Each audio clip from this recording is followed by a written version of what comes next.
Bonjour, on continue donc toujours dans le module Introduction à l'orthophonie. Donc ici on va voir quelques concepts fondamentaux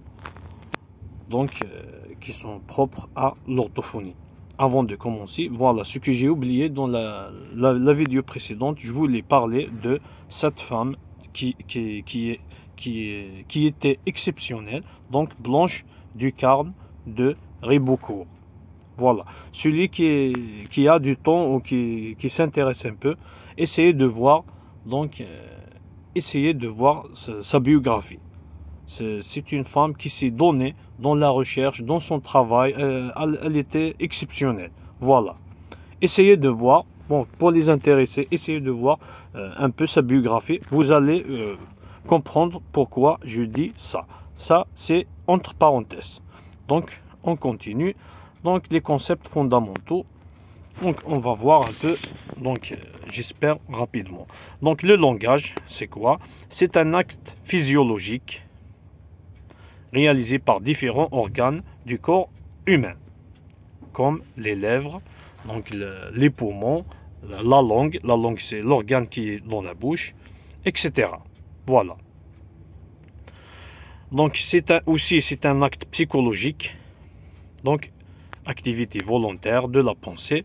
C'est un acte social qui permet la communication entre les individus. Aussi, on peut dire que le langage, c'est tout système qui permet la communication, soit entre les individus, soit des humains ou autre chose. Voilà. On peut dire un langage informatique. C'est un système qui permet la communication entre les ordinateurs, à titre d'exemple. Voilà. Mais ici, on s'intéresse aux êtres humains.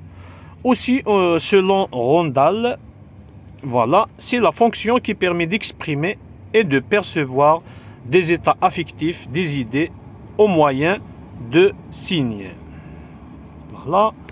Il s'agit d'une fonction cognitive spécifiquement humaine qui permet la communication par la mise en œuvre d'un système de symboles. Les symboles sont arbitraires, dotés d'une sémantique et se combinant suivant des règles syntaxiques pour produire ainsi une infinité d'énoncés. Un tel système sera alors considéré comme une langue. Voilà, qu'est-ce que ça veut dire?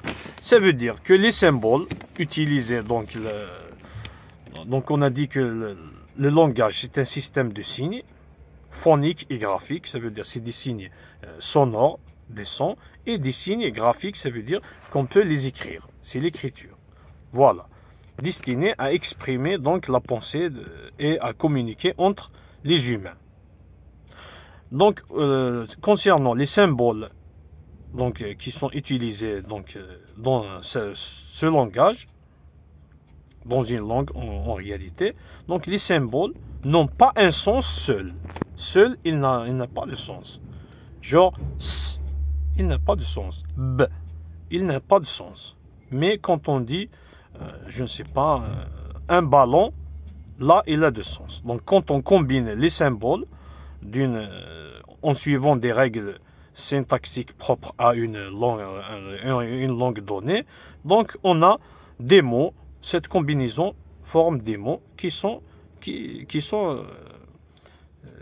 signifient quelque chose. Voilà. Donc on a dit aussi, on continue aussi là. Qu'est-ce qu'on a? On a la langue. C'est quoi une langue? On a dit que c'est un système de signes et de règles qui permet aux individus d'une même communauté de se comprendre. Aussi, pour Ferdinand de Saussure, 1995, père fondateur de la linguistique moderne, la langue est l'objet d'étude de la linguistique. Pour Monin, on appelle langue tout système de signes vocaux articulés en morphèmes et en phonèmes propres à une communication humaine donnée. On va voir après c'est quoi morphème et phonème. Donc, elle appartient au domaine de la phonologie qui inclut la langue. On parle de la langue qui inclut la prosodie intonation, accentuation, rythme, mélodie, ton, et le choix ou l'arrangement des phonèmes dans la chaîne parlée suivant les règles phonologiques communautaires. Voilà, ici on fait une petite pause avant de continuer. Donc, la phonologie, c'est quoi? C'est la science qui étudie les sons d'une langue. Point. C'est ça la phonologie. Qui inclut la prosodie. La prosodie, c'est quoi? C'est les caractéristiques et les règles des sons. Genre, à titre d'exemple, on peut dire par exemple que les gens qui habitent à Kharata, par exemple, ou les gens de Batna, ceux qui parlent, donc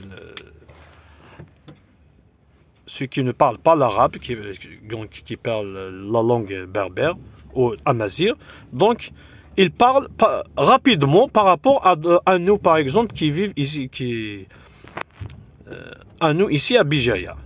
Donc leur langage est plus rapide. C'est ça les caractéristiques. Par contre, nous, on parle tout doucement par rapport à eux. Voilà, c'est juste un exemple. Et le choix de l'arrangement des phonèmes dans la chaîne parlée suivant les règles phonologiques communautaires. On va voir après c'est quoi les phonèmes, morphèmes et aussi autre chose. Les différentes langues emploient des phonèmes, des graphèmes, des gestes et d'autres symboles pour représenter des objets, des concepts, des émotions, des idées et des pensées. Voilà. Donc, phonème, c'est le son, le plus petit son dans une langue. Par exemple, on a dit S, c'est un phonème. B, c'est un phonème. A, c'est un phonème. Donc le phonème seul n'a pas de sens. Ça c'est un.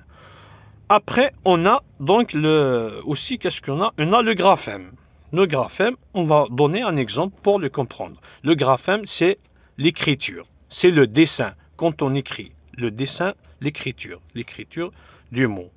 Par exemple, on a un phonème. On prend un phonème. Et, c'est un phonème.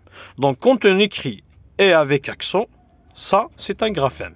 Quand on écrit E-T, ça, c'est un graphème. Quand on écrit EST, c'est un graphème. Quand on écrit ES, c'est un graphème.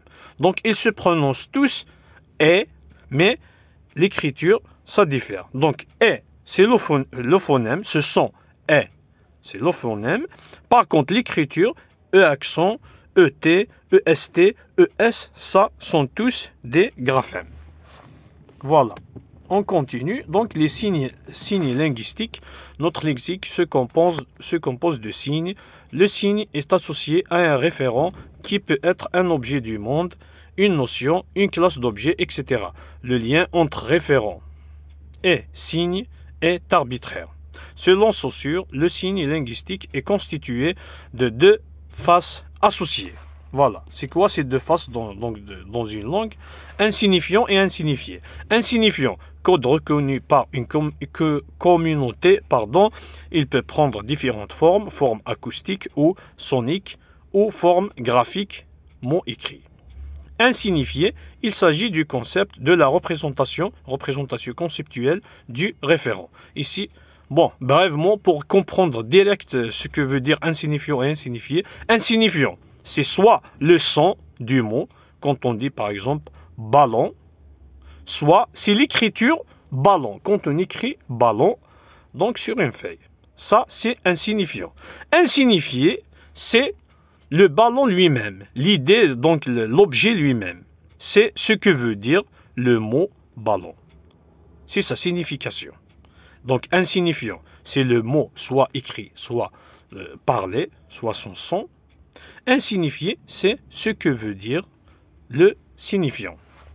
Voilà, c'est ça. Articulation, c'est la manière de prononcer les sons d'une langue. C'est le mouvement combiné des organes buccaux phonateurs nécessaires à la réalisation des phonèmes. Exemple, P, M, intégrés dans la chaîne parlée. Donc l'articulation, c'est les gestes qu'on fait pour ressortir un son donné.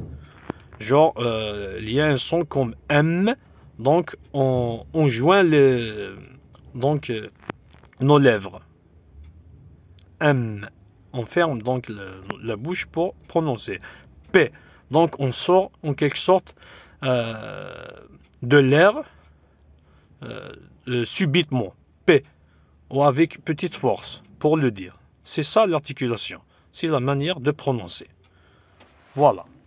Donc la voix, c'est un souffle sonorisé par le larynx, modulé par les cavités de résonance ayant toutes les caractéristiques du son, hauteur, intensité, etc. La voix, c'est le souffle sonorisé. Point. C'est le son. Quand on parle, c'est le son.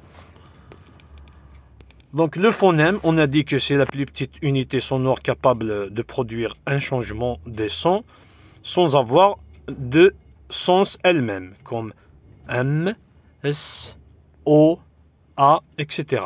Le morphème, on a dit c'est la plus petite unité, on ne l'a pas expliqué, le morphème c'est la plus petite unité de signification dans une langue donnée. Il peut représenter une partie du mot, un mot pouvant être constitué d'un ou plusieurs morphèmes. Comme par exemple chant, c'est un morphème. Un morphème. Chanter, c'est chant, c'est un morphème. T, c'est le deuxième morphème. Chanter. Donc en arabe, il s'appelle al-maqta. Je pense al-maqta. Donc un autre. Le mot morphème, il a deux morphèmes. Mort-femme. Mort-femme. C'est ça le morphème. C'est quelque chose de simple. Il suffit de juste de se concentrer un peu. Après, si quelque chose, si vous ne comprenez pas la signification d'un mot, utilisez le dictionnaire. Il y a des dictionnaires donc en ligne, dictionnaire spécialisé bien sûr, et le dictionnaire normal français. Donc il y a aussi à la bibliothèque des dictionnaires très intéressants et vous allez sûrement comprendre. Profitez aussi de poser toujours des questions à votre enseignant. Donc je vous souhaite bonne chance et à la prochaine. Merci.